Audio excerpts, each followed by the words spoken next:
How to remove cameos in Snapchat. That's what I will show you in this video.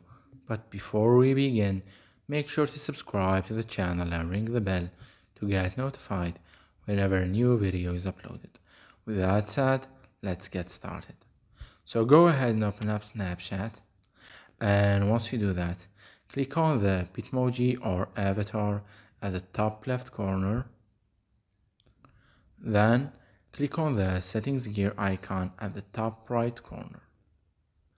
And here you want to click on Cameos, and you will land on this page right here, from which you will be able to delete your cameos by clicking on the red text at the bottom that says clear my cameos selfie. And once you do that, you will get this confirmation box that asks you, are you sure you want to clear your Cameo selfie? And it tells you that this will delete your current Cameo selfie, selected body type, and related photo data.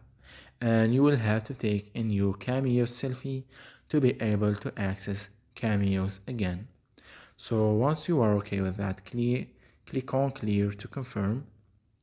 And as you can see, you have just deleted and removed the cameos from your Snapchat. It's that easy and simple. So that was it for this video. That's how you can delete cameos on Snapchat. If you have any questions, please leave them in the comment section down below. With that said, see you in the next video.